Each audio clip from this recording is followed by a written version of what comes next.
Kuhn Review, print speaking to the blind, celebrating 40 years of audio newspaper production. Welcome to this week's edition of the National Podcast, recorded at the Bishop Briggs Media Centre by our amazing volunteers. You can get in touch with us via Facebook, Twitter or Instagram using @KuhnReview, that is @CuandReview.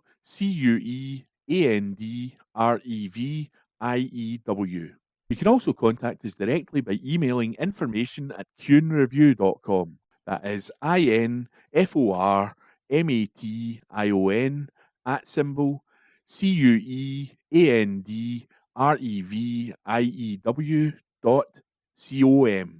or by calling 0141 772 3976. That's 0141 772 3976. From the National, Friday the 4th of April 2025. From the news section. Call for urgent review of royal family funding as sovereign grant soars. Article written by Steph Braun. An urgent review of how the royal family is funded is needed as the sovereign grant has rocketed by a staggering 53%, campaigners have said. Last year, it was announced the grant that funds the monarchy is due to increase to more than £132 million this year, a rise of more than £45 million. That hike will kick in this weekend, just days after the Labour government confirmed swingeing cuts to disability benefits, which are expected to plunge 250,000 more people into poverty. Graham Smith, CEO of anti-monarchy group Republic, said the funding system for the monarchy is mad, with the grant linked to government profits from land managed by the Crown Estate. Official royal accounts released last year revealed that huge profits of more than £1 billion from the Crown Estate meant the taxpayer-funded sovereign grant would rise to £132 million in 2025-26. The surge in profits from the estate was due to 6 new offshore wind farms. Smith said, "The sovereign grant makes up just a quarter of the total cost of the monarchy, estimated to be well over £500 million a year. The grant system is mad. Funding goes up not because of any need for extra money, but because the grant is linked to government profits from land managed by the Crown Estate. The Palace has recycled the excuse of needing the money for the refurbishment of Buckingham Palace, an excuse used to double the grant 10 years ago.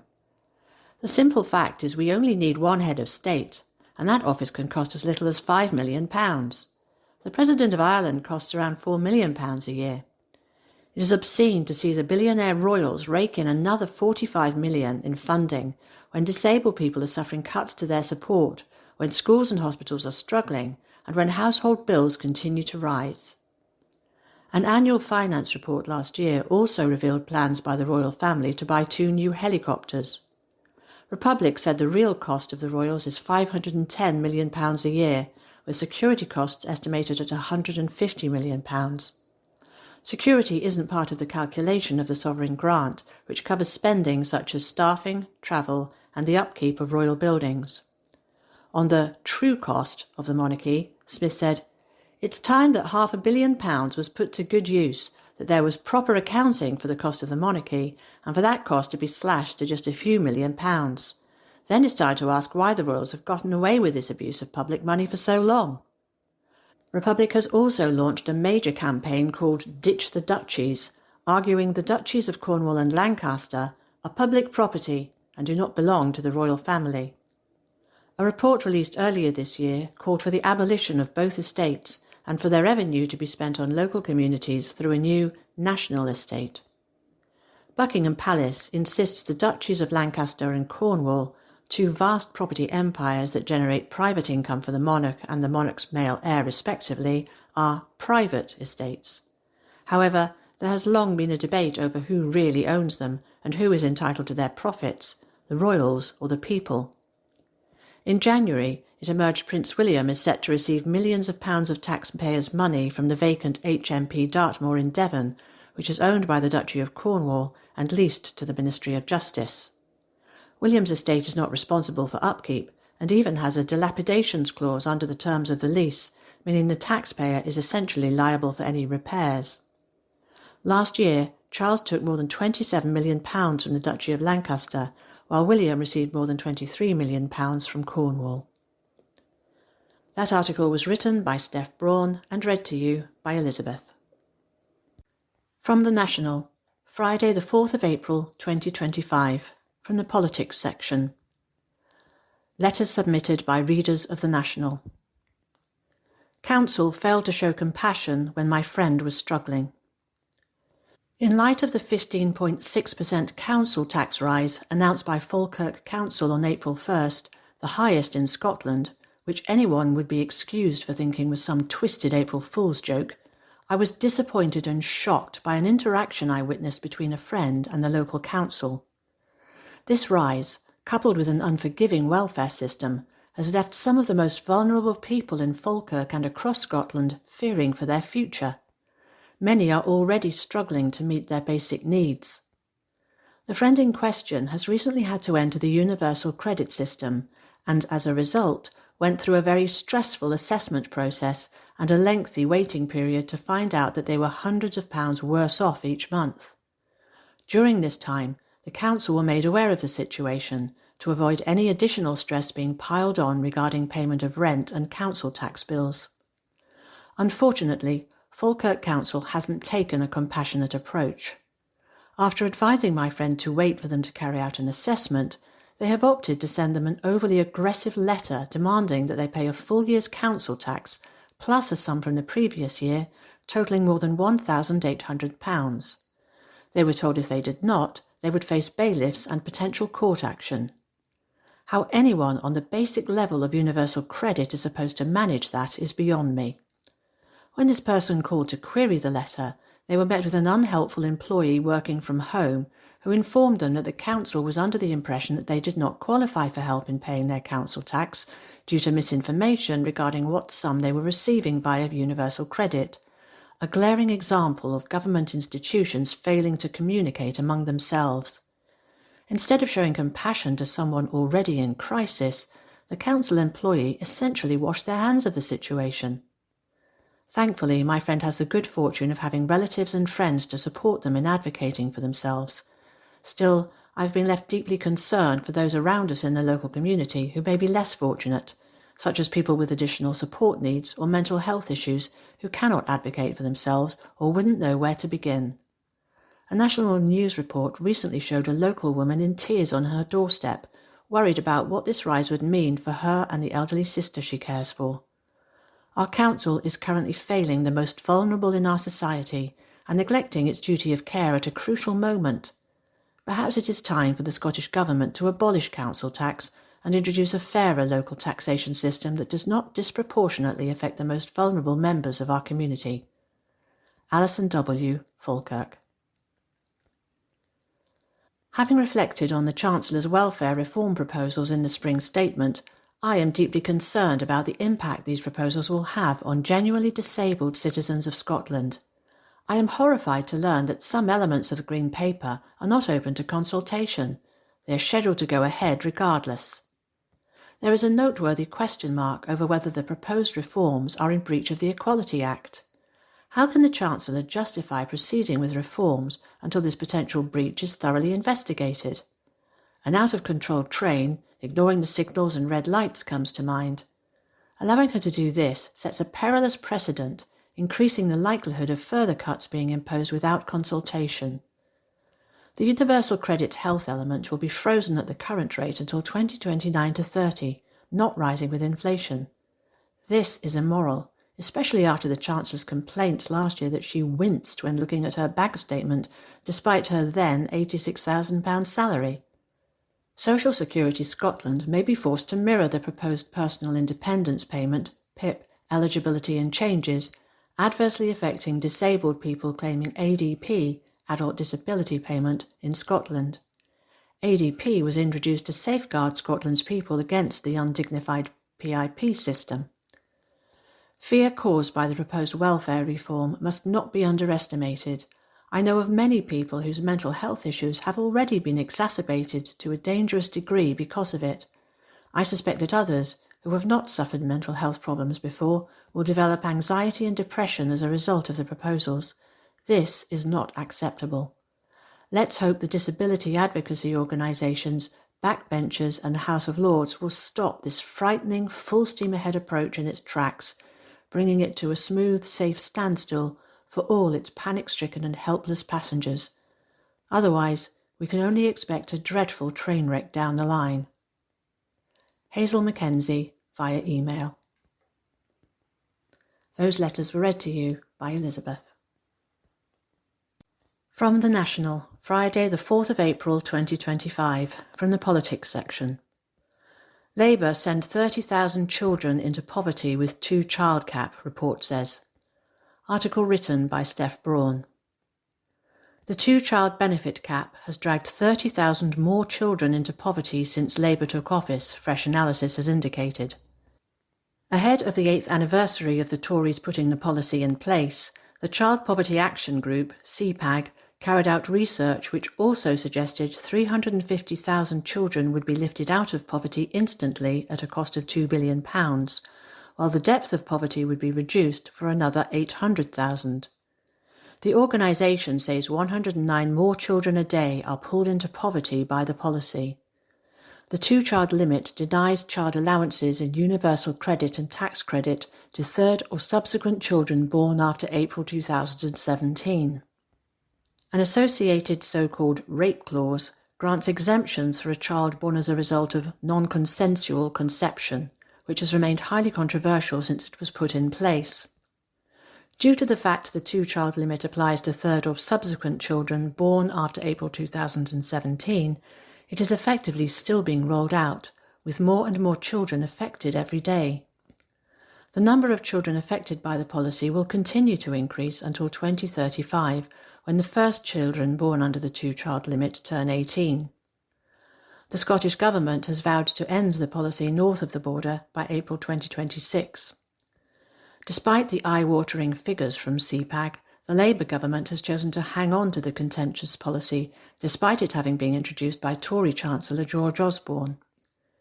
Keir Starmer has previously claimed scrapping the two-child cap is not a silver bullet for tackling child poverty, though he did call for it to be binned in 2020 as leader of the opposition. CPAG argue the UK government's child poverty strategy will fall flat on its face unless the two-child limit is scrapped. Alison Garnham, chief executive of CPAG, said, "The government's child poverty strategy will fall flat on its face unless it scraps the two-child limit. Every day the policy forces families to go hungry and damages the life chances of children up and down the country. Reducing the record high levels of child poverty in the UK will require a whole government effort, but abolishing the two-child limit is the essential first step." The UK government's child poverty strategy is due in June. CPAG costed alternative social security changes and found that to lift the same number of children out of poverty via other interventions would require increasing the child element of universal credit by £17 a week, which would cost £3 billion, or increasing the universal credit standard allowance by £25 a week, which would cost £8 billion. The UN Committee on Economic, Social and Cultural Rights has also called on Labour to assess the impact of welfare reforms introduced since 2010 on the most disadvantaged groups and take corrective measures, including reversing policies such as the two-child limit. That article was written by Steph Braun and read to you by Elizabeth. From The National, Friday the 4th of April 2025, from the news section. Scottish hotel finds missing cat from 300 miles away in shed. Article written by Laura Pollock. A Darlington woman whose cat had been missing for 4 months described how heartache changed to disbelief when she learned her beloved pet had been found in Inverness, more than 300 miles away. Sophie Carty, 25, was devastated when her cat Luna disappeared from their home in November 2024 and spent weeks searching and calling her name, fearing the worst as heavy snows and storms hit the country. However, in March, she received a call to say Luna was alive and had been found locked in a shed at an Inverness hotel. She had been taken to a local vet where her microchip, which had been registered with the Petlog Lost and Found database and contained her owner's contact details, was scanned. Carty described her shock at hearing the news. She said, "After 4 months of heartache, I received a call from Highland Vet Referrals saying Luna had been brought into the surgery and she was alive and doing well, despite being very thin. I was inconsolable and asked where she was. That's when the vet told me she was in Inverness in Scotland. I couldn't believe it. That was around a 6-hour drive from where Luna went missing. We travelled the long journey to collect her and brought her home. Luna was in a fragile state when she returned and was suffering from malnourishment and infection and suspected nerve damage. On her first couple of nights home, Luna was in a very bad way, very tired and looked to be paralysed on her back end, Carty said. However, after a trip to the vets, antibiotics and painkillers, she is like a new cat. She is up and moving with assistance and is happy to be home with us. She's getting loads of cuddles and attention, which she isn't complaining about. She added that she had no clue how her pet had been able to travel all the way to Inverness. We had theories of her hopping in a caravan or delivery van, or the theory that she was stolen and found to have been spayed, then thrown out, she said. But I like to think she just fancied a little Highland holiday. We may never know how she managed to end up there. If only they could speak. Carty applied to other pet owners to make sure their pets are microchipped and that their details are up to date. It's so easy for cats to go walk about, be picked up or hop in the back of a van and travel miles, she said. If it wasn't for a microchip, we would never have seen her again. Please make sure your details are up to date, because you never know when your cat might hitch a lift to visit Loch Ness. A pet log company spokesperson said they were thrilled Carty and Luna had been reunited, and said the story showed the importance of getting pets microchipped. Luna's story is an incredible example of why microchipping is so important. If the worst does happen, a microchip gives pets the best chance of being reunited with their families, they said. We urge all owners to ensure their pets are chipped and their details are kept up to date on a database like PetLog. Pet microchipping involves a chip the size of a grain of rice being placed under the skin at the back of the animal's neck. It links pets to their owner's contact details held on databases such as PetLog, allowing vets, local authorities and animal charities to scan the chip and match it to the owner. Since June 2024, all pet cats in England are required by law to be microchipped before they are 20 weeks old, with their owner's contact details stored and kept up to date with the pet microchipping database. That article was written by Laura Pollock and read to you by Elizabeth. From the National, Monday the 7th of April 2025, from the Politics section. Anas Sarwar calls for Scotland to embrace Donald Trump. Article written by Alistair Ferguson. Anas Sarwar has said the Scottish Government should embrace business with Donald Trump, regardless of what people think of his politics. The Scottish Labour leader was in the United States last week participating in Tartan Week, a celebration of Scottish heritage held in the state of New York, which was led by actor Alan Cumming. Writing for The Times, Sarwar argued that the Prime Minister Keir Starmer had navigated negotiations with the US President Donald Trump with a steady hand and ensured the UK got the best possible trade deal, despite the UK getting the same 10% tariffs as a raft of other countries, including the uninhabited Heard and McDonald Islands near Antarctica. Sarwar went on to accuse the Scottish Government of treating the US as an afterthought and claimed it made the country seem closed for business, despite the country being Scotland's largest international trading partner outside the European Union. Scotland exported £3.9 billion worth of goods to the US in 2024, but Sarwar has argued that if the country wants stronger economic ties, it will need to do more business directly with the US President.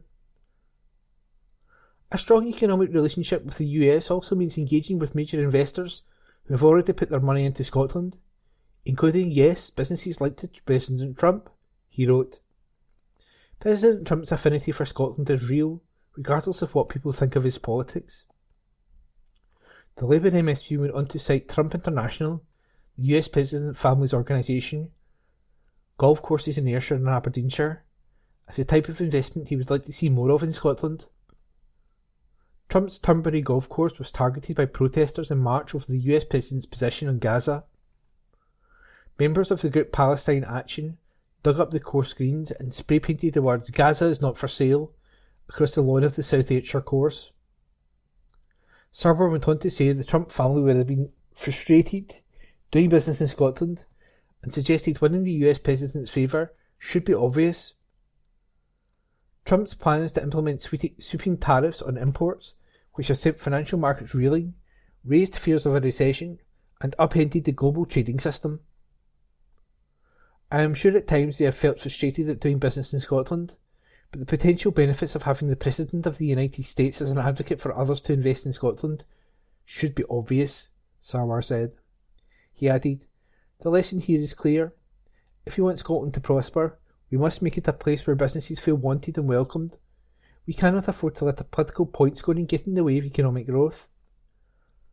Sarwar went on to take aim at the SNP, claiming the Scottish Government is seen as hostile to business, adding they are reluctant to engage with US-based businesses and investors. Replying to Sarwar's comment on Twitter/X, SNP MP Stephen Flynn said, "Just know he has red baseball caps on order." An article written by Alistair Ferguson. From the National, Monday the 7th of April 2025, from the Politics section, expert calls out Labour hypocrisy over MPs barred from West Bank, by Steph Braun. Labour ministers are being hypocritical by calling out Israel blocking 2 MPs from entering the West Bank while not implementing any sanctions on the country. Labour MPs Abdeslam Mohammed and Yuan Yang were denied entry to the occupied West Bank over the weekend, something Foreign Secretary David Lammy has said he finds deeply concerning. Lammy also said it was disgraceful Tory leader Kemi Badenoch was cheerleading another country for deporting 2 MPs, as she said countries must be able to control their borders in Israel's defence. Health Secretary Wes Streeting has also expressed his solidarity with the MPs, saying it is no way to treat British parliamentarians. But Richard McNeill-Wilson, an expert in Islamic and Middle Eastern studies, said the UK government is being hypocritical in condemning the move by Israel while not actioning any sanctions. He also said there is hypocrisy in ministers calling out Israel only when the situation starts to impact on them. "It's absolute hypocrisy from the Labour government," said the Edinburgh University academic. "As soon as it starts to impact on them, then it's a problem, but up until that stage it's fine. Palestinian life is apparently negatable, it doesn't matter." Asked what it would take for the UK government to impose sanctions on Israel, such as ending arms sale, McNeill-Wilson added, "Genocide hasn't been enough to substantively change the UK government approach. The killing of British individuals is not enough. Ultimately, what has been demonstrated is, even if you are cozying up to genociders, it doesn't prevent you from being impacted by them. It's the same as what is happening with Trump. It doesn't feel if you cozy up to fascism will still come after you. I don't have a lot of optimism about this government." McNeill-Wilson said he is, however, sensing a shift towards more open debate about Israel's bombardment of Gaza in journalism, academia and politics, particularly about the language of genocide as well as the problems of Zionism, the problems of the Israeli state, and the question of understanding Israel as a settler colonial project. "I feel there's much more confidence about using that language because it's now do or die for Palestinian people," he went on. "There is a genocide taking place in Gaza. There are Palestinians being forcibly removed from Palestine or pushed into concentrated camps as an attempt to suffocate Gaza. And I think now what has come from that is a much clearer global awareness that we have to do something." Mohammed and Yang said they were astounded at being denied entry to the West Bank, adding it was vital parliamentarians were able to witness the situation in the occupied Palestinian territory firsthand. They were refused entry because they intended to spread hate speech against Israel, the nation's population and immigration authority said. Yang and Mohammed flew to Israel from London Luton Airport with 2 aides on Saturday afternoon. The Israeli Immigration Authority said Interior Minister Moshe Arbel denied entry to all 4 passengers after they were questioned. It accused them of travelling to document the activity of security forces. It's not about creating any narrative, it's simply about documenting what is happening that is seen as an existential threat to Israel, because there's an absolute attempt to shut down that by the Israeli state, said McNeill-Wilson. The Foreign, Commonwealth and Development Office has been contacted for comment, and that article was written by Steph Braun and read by Ian McKenna. From the National, Monday the 7th of April 2025. From the news section, exclusive. Experts view, why are journalists silent over Israel killing reporters? Article written by Steph Braun.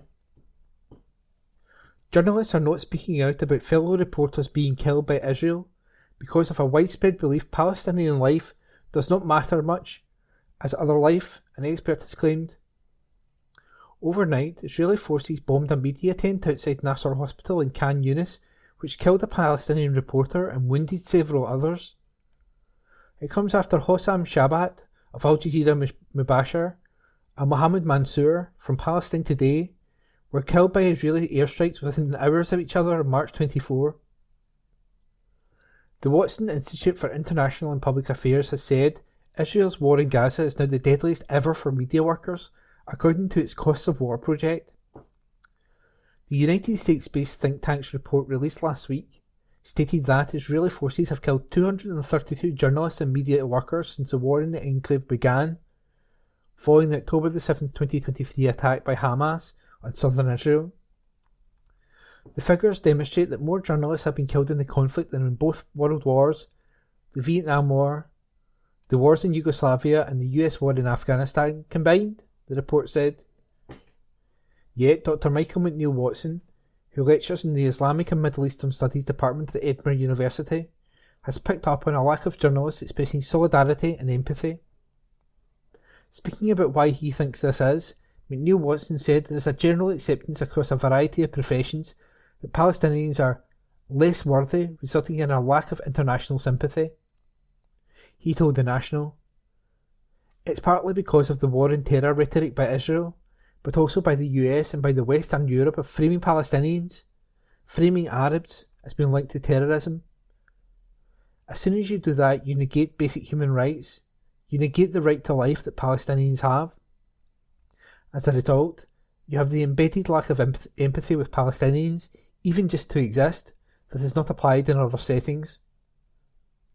McNeill Wilson went on, "It's not just in journalism, it's everywhere. It's politicians who don't see Palestinians as having the same rights. It's academics, it's journalists, it's international organisations.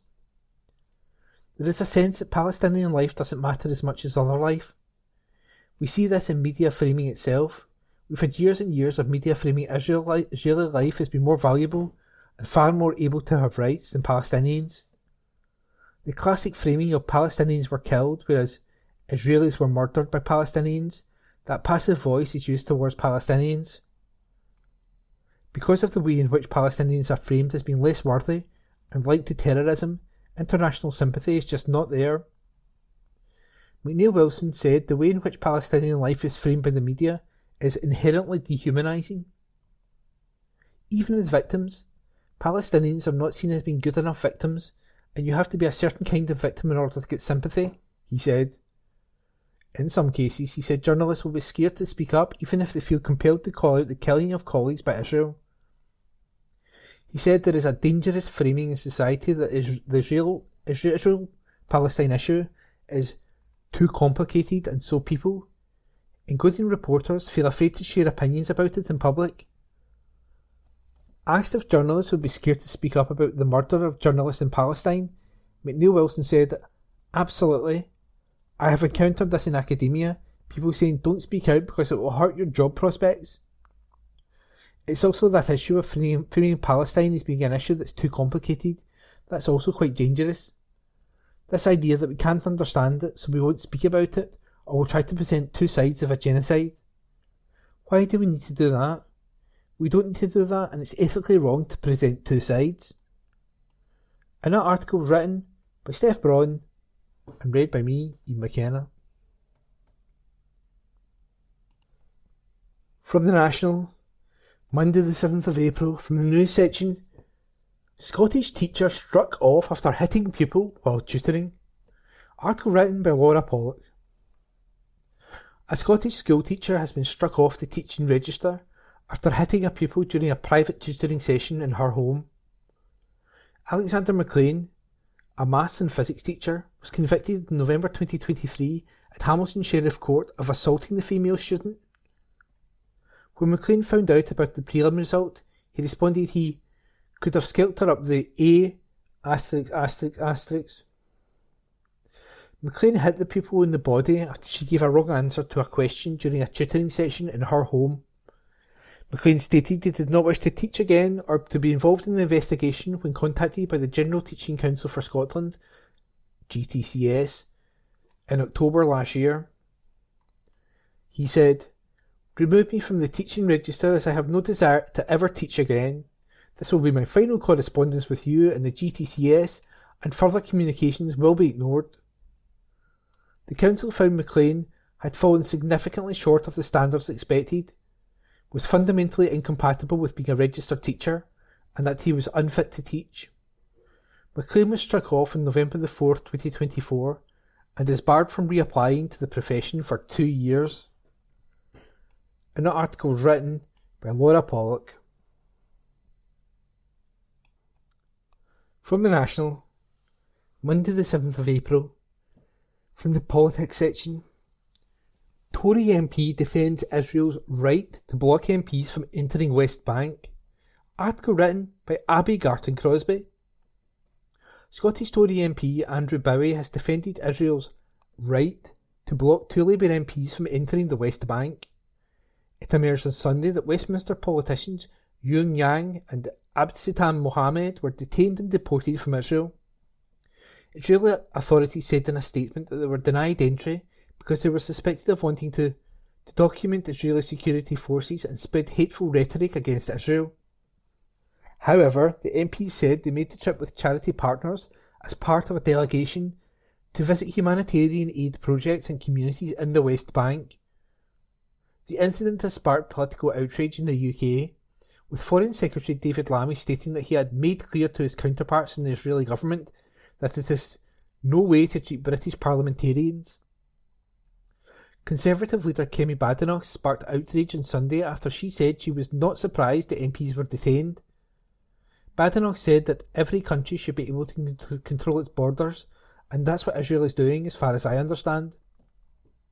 Speaking on the BBC's Politics Live programme, Bowie, MP for West Aberdeenshire and Kincardine, said he agreed with Badenoch's comments.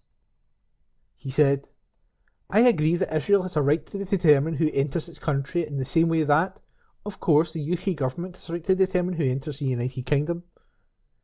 We have to take the reasons that the Israeli government gave at face value, their country at war, and if they believed these MPs were going over there, incite disquiet."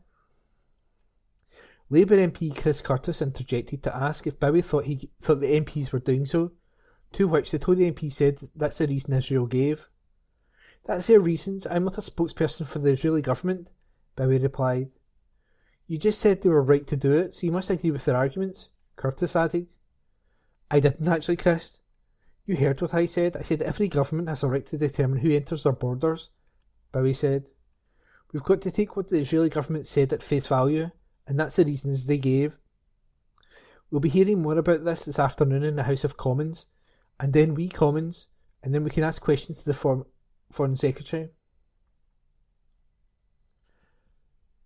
Presenter Joe Coburn then pressed Bowie on if he believed Yang and Mohammed were on a mission to spread hate speech in Israel. "I don't know this particular situation of these 2 individual MPs, or indeed their own particular views. I have not heard them express any views on Israel in the last few months. But we have heard some extreme comments made in the House of Commons from various MPs, not specifically on the Labour Party benches, and so I can understand why a country at war like Israel is far more reluctant to allow people into that country, given the situation they find themselves in right now." We previously told how former First Minister Humza Yousaf said that Israel blocking the MPs from entering the country showed they were looking to avoid international scrutiny. Yousaf said it was utterly unacceptable that Yang and Mohammed were detained. And that article was written by Abby Garton-Crosby. From the National, Monday, April 7th, 2025, the comments section. Rhoda Meek, I'm behind the Tic Tac sensation Wonky the Lamb. Article by Rhoda Meek. On Monday morning, my business accounts were the proud owner of about 1,500 social media followers on TikTok and Instagram respectively. As you read this, they are up in the tens of thousands, my phone is on fire, my nerves are a little on the frazzled side, and I'm genuinely incredulous at the traction we've got. I'm also increasingly fascinated by human nature. What's the cause of this, you ask? The long and short of it is that I am the proud owner of a wonky lamb that I put online. It promptly went viral. As I did my morning checks on Monday, I came across an unusual sight. One of my ewes had birthed a large black lamb. It's what modern terminology might refer to as an absolute unit. Not far away was a small white lamb, spratchling around. It might have seemed ungainly, but it was loud. After spending a few minutes trying to work out who on earth owned it, I realized that the ewe was mother to both. As I stood the white lamb up, it became clear that it wasn't quite right. Its balance was all over the place, and its neck was bent around, which resulted in its falling over every time it managed to stand. Because social media reach is the only free method of marketing in these godforsaken times, I got my phone out and filmed the scene. After feeding it via tube and getting advice that she had most likely been squashed in the womb by her beast of a brother and would come right, I posted a wee video online. I held my nose and used the hashtag #CuteAnimals. Well, maybe it's because the world is such a dark place right now and people need a distraction. Or maybe it's because a few people can resist newborn animals. But that video took off like a rocket. Views that normally number in the hundreds were suddenly in the thousands. I've been trying to find social media traction for quite a while now, and cynical though it might seem, I'm not one to let a good opportunity go to waste. So I decided to see whether this was a one-off or whether the engagement could be continued. Over the past week, I've posted 1 or 2 videos a day charting Wonky's progress. Despite saying I wasn't going to name her, I did. Of course I did. And every time the videos have done incredibly numbers. Wonky has developed a large and loyal following. She's getting stronger by the day and steadily unwonking. A substantially larger following has its benefits from a marketing perspective, but with that come the comments. And boy, do people love to comment. The main theme was advice. Would a neck brace help, Eel asked. Probably not. She needs to build the muscles. What about a massage? No, it's a sheep. Hot bath? Heaven help us. Injections, vitamins, supplements, the advice poured in. Pool noodles on the legs to straighten it out. The mind boggles at the poor creature trying to stand with those over its knees. I've learned that animal chiropractors are a thing. Is there one nearby? They asked in their hundreds. I tried to explain that I live on the Isle of Tiree, and given that a human chiropractor is rarer than a hen's tooth, an animal one is a little unlikely. I quickly stopped trying to explain. By Thursday, someone asked permission to connect with Wonky's energy and send healing. I nearly said they could connect with mine too, if they could find it. I was cream-crackered. Some thought she would be better removed from her mother to a sanctuary. Someone suggested a GoFundMe to rescue the lamb and her mother from my evil clutches.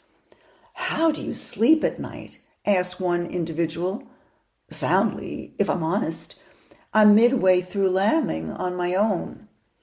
It's comments like these that remind me how much misunderstanding there still is about what is actually meant to raise animals, and why it's not hypocritical to love them and still eat meat. The second big theme was animal welfare, specifically the fact that I breed sheep for meat. The comments berating me have been fewer than I expected so far, but there were a lot of questions about Wonky's future. That left me in a quandary. Wonky's breeding is fairly random, not helped by the fact that I went to Greece and sunned myself at the end of October, leaving ample latitude for 2 of my 3 tups to run rings around my barriers and my father and let themselves in with all the ewes. Nothing went to the right tup, and lambing started a week and a half early. It's been one of those years. So is Wonky of any value as a breeding sheep? No. By my own rules, if the animal is not of breeding value, then one of 2 things happens. Either I sell it in the ring at 5 months old, or I keep it and grow it on myself to produce mutton boxes in 3 years' time. Animals sold in the ring in August spend the autumn and winter being fed in the borders and below before reaching your plate for Easter. Animals I keep for mutton live the life of Riley for 2.5 years before being boxed. To many online, desperate for a cause, that makes me a bad person. But I am perfectly comfortable in my decisions. The philosophy I and most crofters and farmers work is to the duty of care. That means looking after your animals to the very best of your ability whilst they are in your care. And at the very least, they should not suffer. When I am directly involved in the death of an animal, I make sure it is the best death possible. Many folk who keep sheep don't eat lamb. I'm afraid I do. I love mutton. I love beef. If I can eat my own, I do. But I'd be lying if I said it's never hard. I am not totally devoid of feelings. Lamb sales are mainly a relief, but I do drive away from the mart and take a look back. I hate getting rid of cast old ewes. They've worked hard for me, and I know them. But it needs to be done. I hate the day I pick mutton wedders for slaughter. Losing a calf bothers me for weeks. I'll be in bits the day I lose the first of my cows. It's part and parcel of caring, and part and parcel of working with nature. If people want birds, they need flies. And if they want flies, they need manure. And for manure, you need ruminants. Plenty of creatures die to raise the crops that non-meat eaters enjoy. They just don't look as cute and fluffy. Real care means facing the hard bits, not avoiding them. So what of Wonky? Of course she's staying. I might eat my own sheep, but I'm also a bit soft. Wonky will join the other sheep I have, which to all intents and purposes serve no commercial purpose whatsoever. They include the first pet lamb I ever reared. He's called Vader, and is extremely useful on account of his greed. He follows a bucket, and everything else follows him. Then there's the angry triangle, the sheep which got more triangular and steadily angrier the closer she got to giving birth. She inspired an entire brand, as now in retirement on the croft, along with her pal Stumpy, on account of her horns. They're flanked by Fluffy, a pet from a few years ago who stole our hearts, and 5 tiny North Ronaldsay sheep, which I have because, well, I'm not entirely sure. They drive me up the wall with their escape antics. Just as the emotions and ethics around raising animals aren't cut and dried, so too is the question of purpose. Wonky is currently doing a lot of heavy lifting in the marketing department, and she has more than earned her place. She'll be here as long as she likes, which is no doubt outlast her 15 minutes of fame, but I can live with that. Article written by Rhoda Meek. Read by Janet Stein. From The National, Tuesday the 8th of April 2025, from the news section. All staff redundant as Scottish business closes after 40 years. Article written by Gregor Young. A Scottish painting and decorating business has ceased trading after 40 years, with all staff made redundant. Our Decorators, founded 40 years ago and based in Coatbridge and Lanarkshire, had a turnover of nearly £3 million and employed 32 staff. As was first reported by the Herald, Gordon McIntyre and George Lafferty, insolvency practitioners within McLaren Insolvency, have now been appointed joint provisional liquidators of Andrew P.R. Decorators Limited.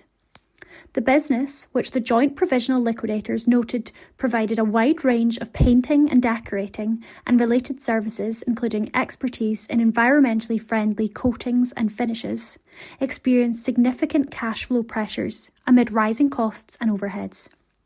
The joint provisional liquidators, who will be determining if any assets can be marketed for sale, said Our Decorators has built a portfolio of major projects across the construction, housing, distribution, healthcare, education, manufacturing and local authority sectors.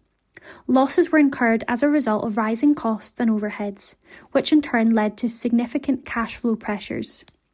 With further losses anticipated, a petition was submitted to court to wind up the company. They added, "The business has ceased trading and unfortunately all 32 staff have been made redundant.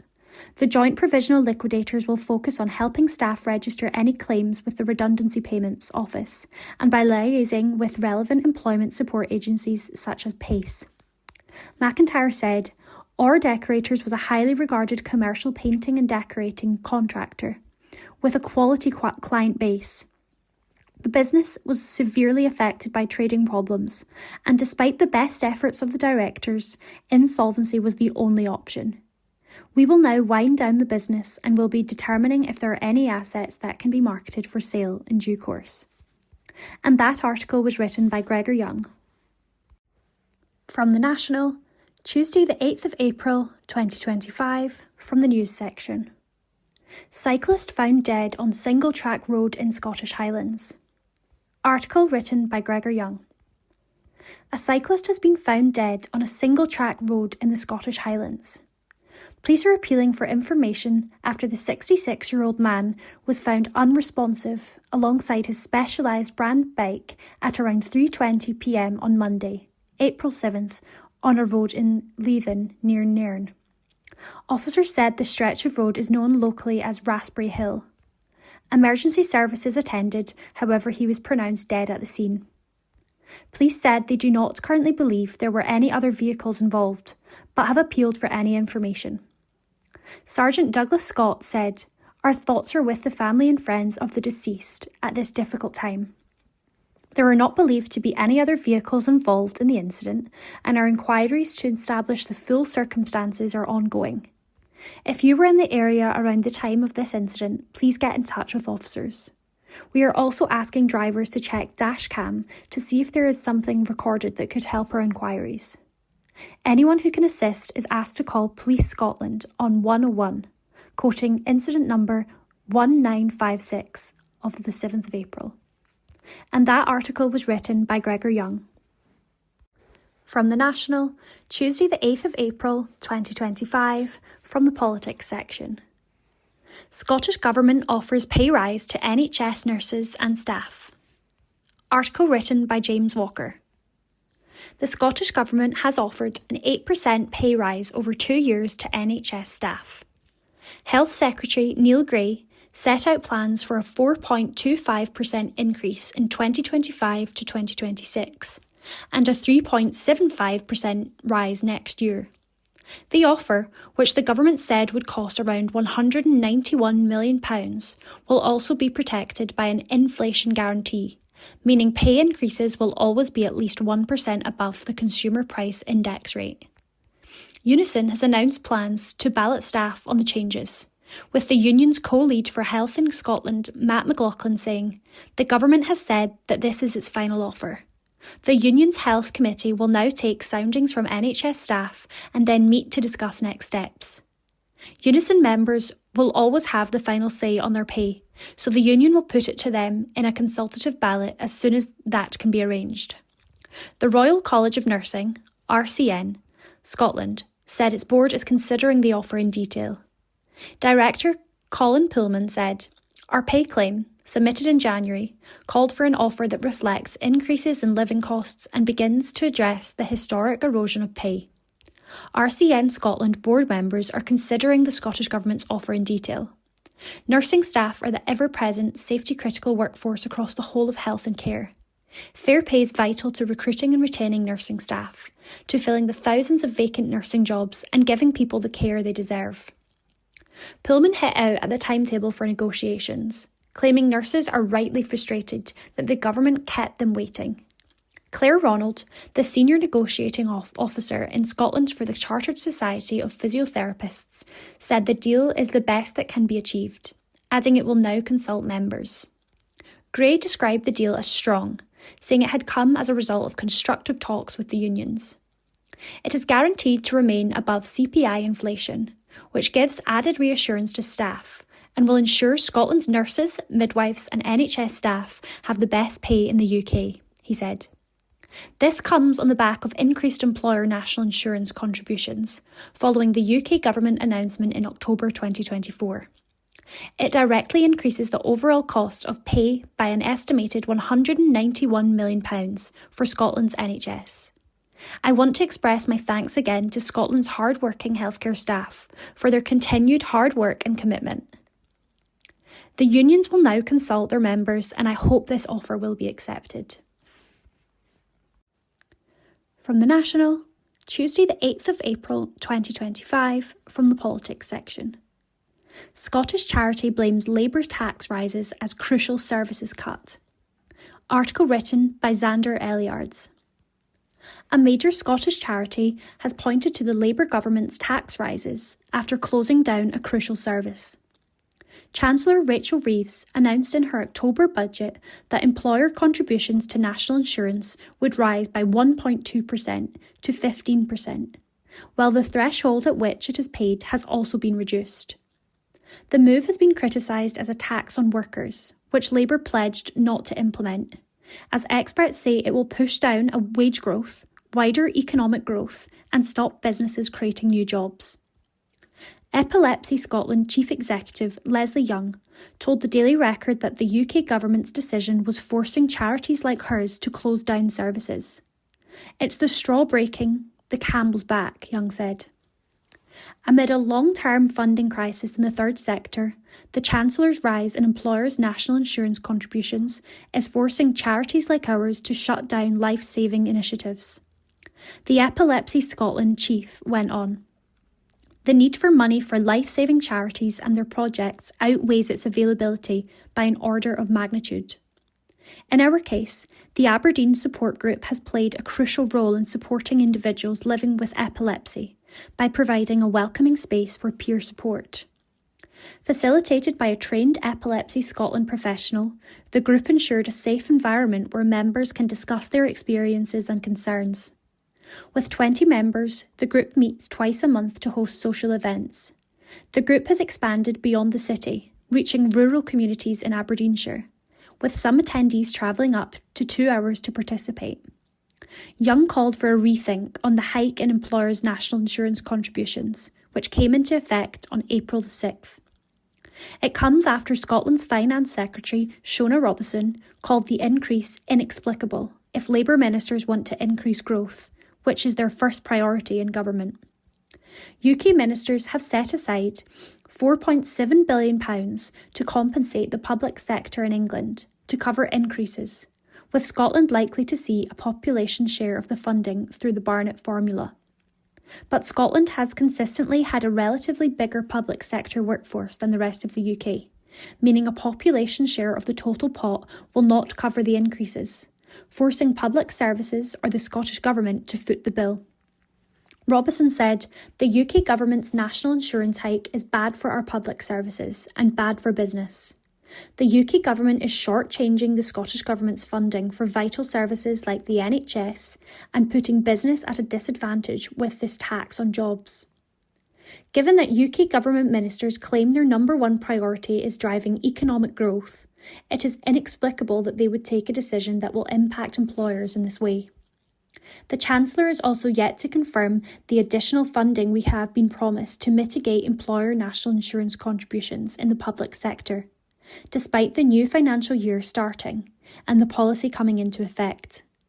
It is estimated that there will be a £400 million public sector funding shortfall, and this will have wide-reaching consequences on the services people across Scotland rely on. And that article was written by Xander Elliards. This is from The National on Tuesday the 8th of April 2025 from the comments section. Here is my offer to young people falling for far-right temptations. This article is by Karen Adam.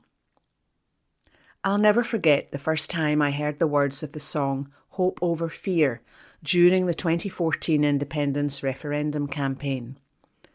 I was sitting at home, the song playing on my phone, and the lyrics lifted me up with a kind of raw belief, the courage to take charge of our destiny. That feeling is something I've been thinking about a lot lately.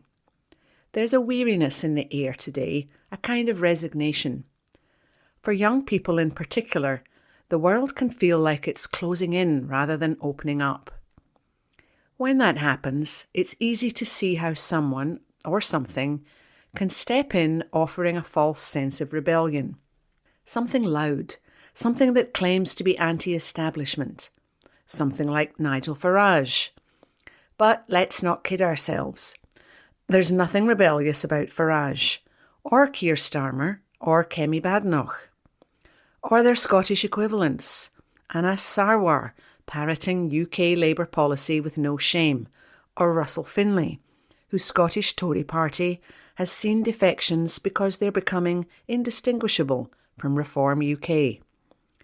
They're all part of the same club, the same stitched up, stitched together British state, lording it over us like they know better.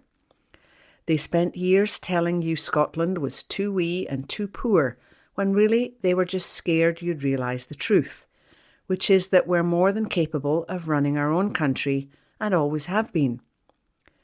They use exclusionary nationalism to build a narrow, inward-looking Little Britain. It's tired, it's divisive, and it's making life worse, and nowhere is that clearer than in the consequences of Brexit.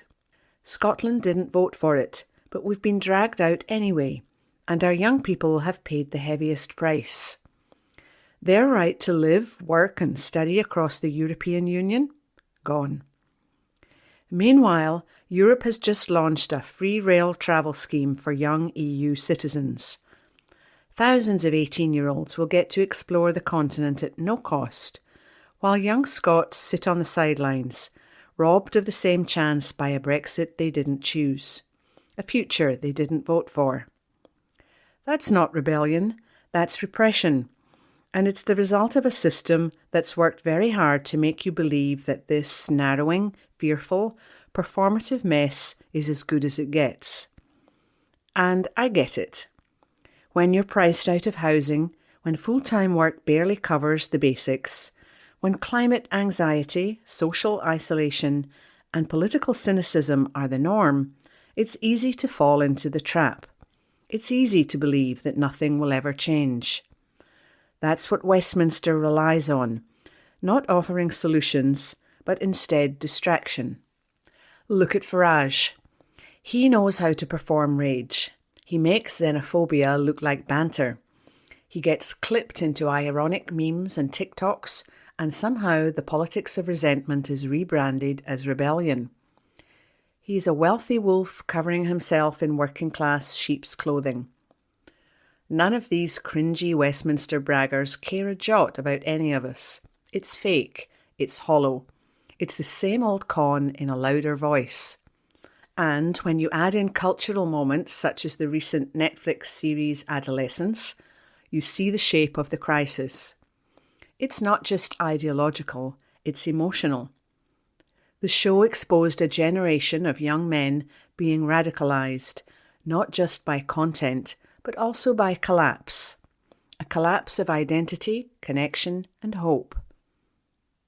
The toxic appeal of online grievance merchants isn't just about politics. It's about self-worth, and they exploit it ruthlessly. This is where I stop talking about young people and start talking to you. because I know the system is failing you.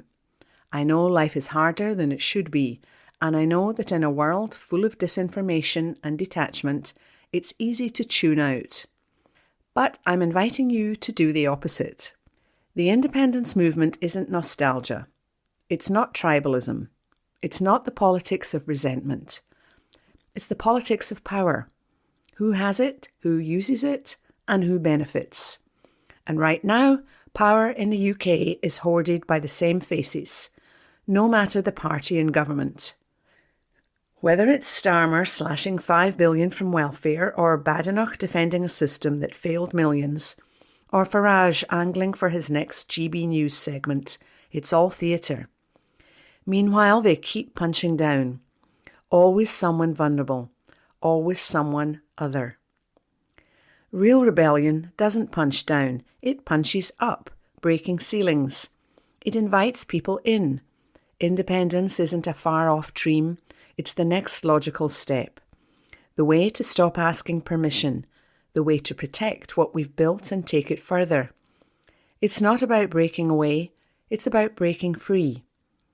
And that's where you come in, because you understand this better than anyone. You've grown up online, you know how quickly narratives can spread. You know how content works, how influence works, how algorithms are weaponized. Let's flood the system and stop letting snake oil merchants dominate the feed. Let's push back. Let's be louder. Let's show the world what real rebellion looks like. To every young person, this is your rebellion. Don't let it be stolen by the politics that took your European future and gave you Farage in return. Don't let your anger be hijacked by those who profit from your despair. Use it, channel it, share it, shape it. We're not asking you to believe in some flawless version of the world. We're asking you to believe that Scotland deserves better and that you can help build it. Not because it's the safe option, but because it's necessary. So here's the offer. Join us, raise the volume, break the cycle, flip the script, because Scotland isn't a backdrop to someone else's show. Your future doesn't belong to Farage, Badenoch, Starmer, or their Scottish spin-offs. This is your rebellion, and it can start here. Join the original anti-establishment group. And that article was written by Karen Adam and read by Lynn McNeil. This is from The National on Thursday, 10th April 2025. From the comment section. Autism Acceptance Month has to be about more than puzzle pieces. By Kelly Given. It's April again, and if you are lucky enough not to know what that means, it's Autism Acceptance Month. A month that, when harnessed appropriately and with consideration for the community in question, can be empowering and can genuinely spark meaningful conversation.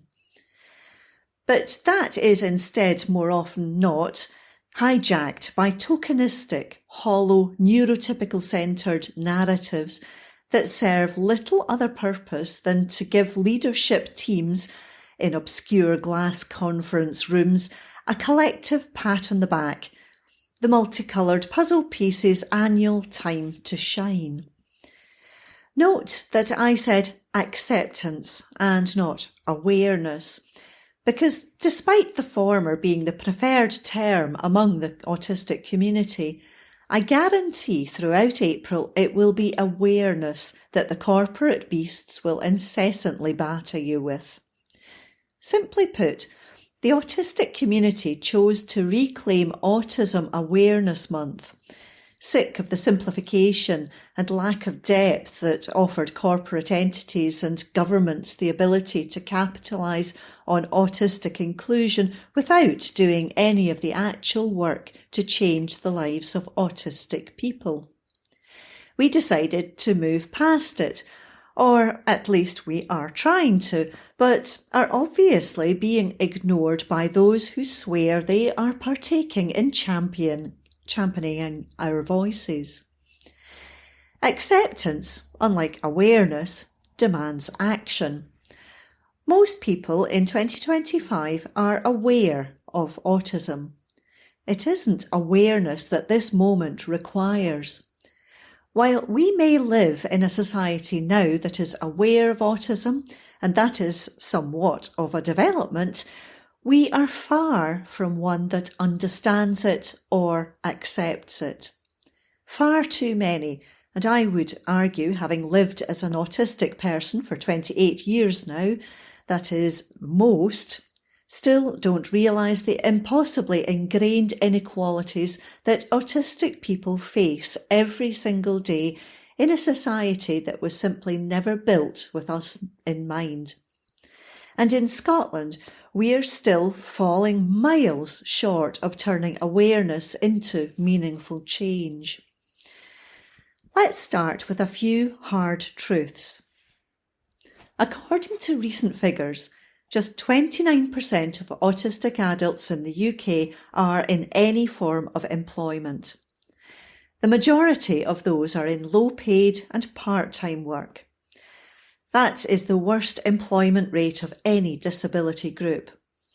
And it's not for a lack of ability or effort. Of those autistic people who are unemployed, more than 80% would like to work but can't because of the barriers they face to employment. Workplaces often don't accommodate difference, even when they think they do. Interviews often favour neurotypical communication styles.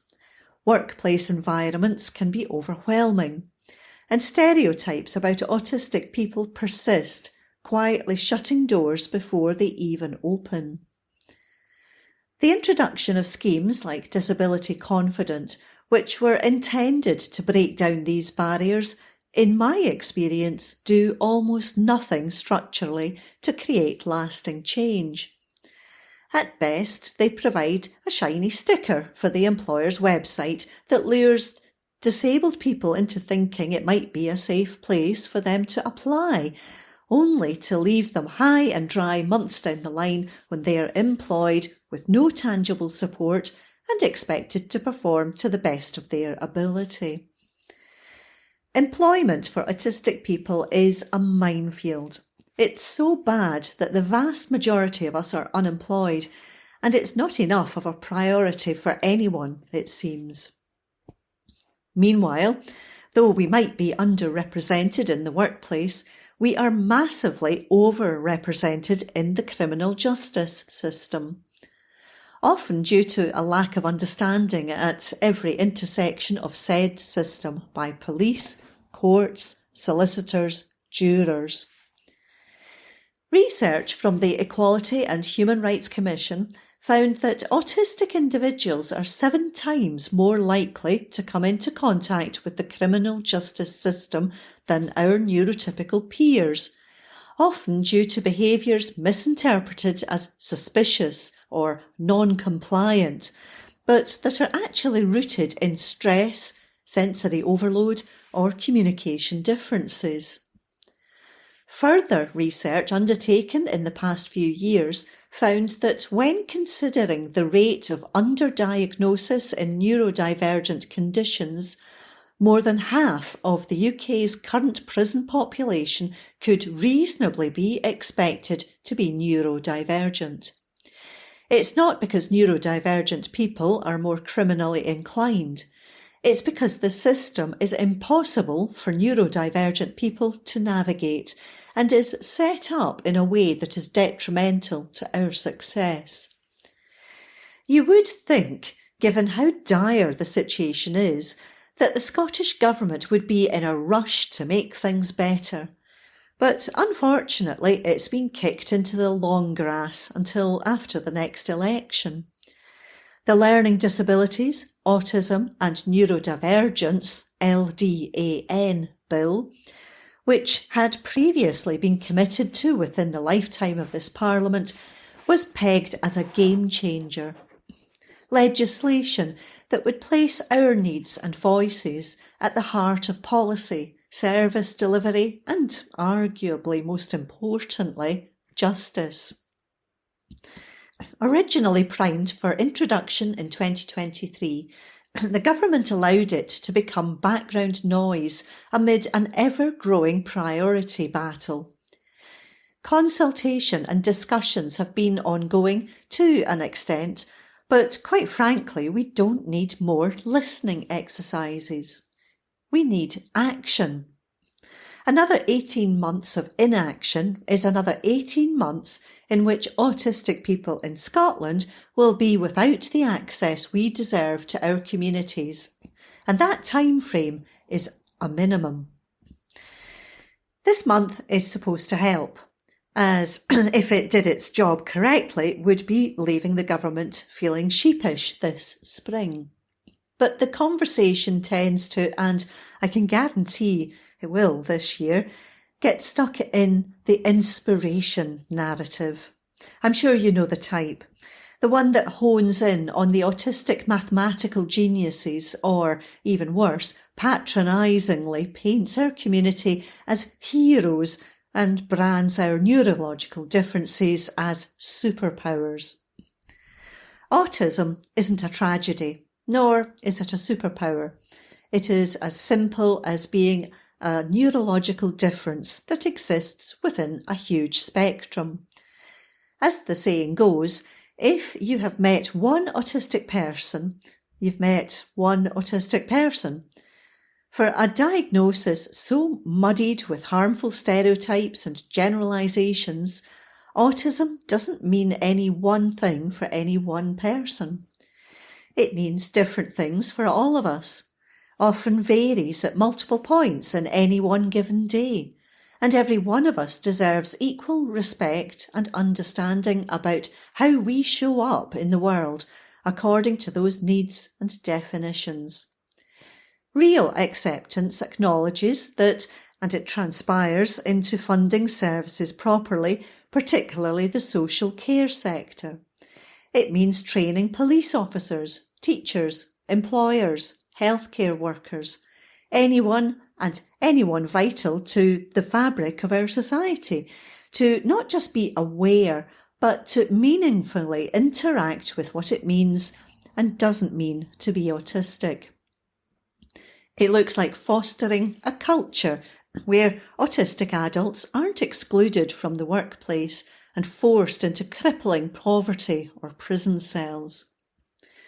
It also means giving up space and passing the mic to autistic voices in the media, not just in the way of parading us around to tell our stories as if we are zoo animals, but as people trusted with the insight, expertise and lived experience to lead the change that is so desperately required.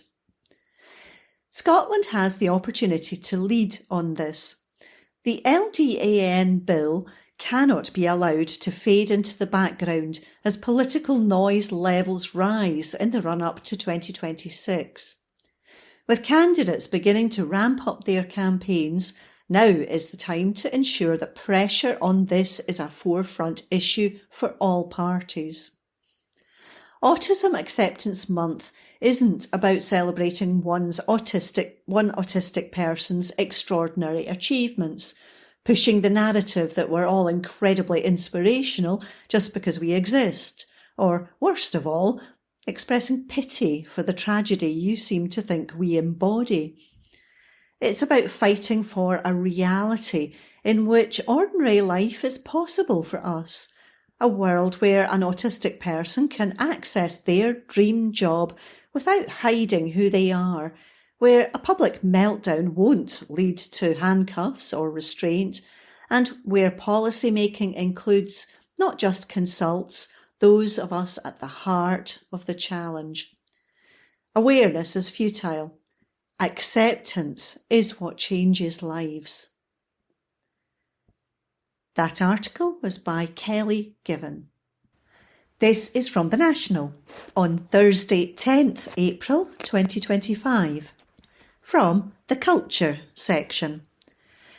Giant Lego replica of Forth Bridge to go on display in Scotland.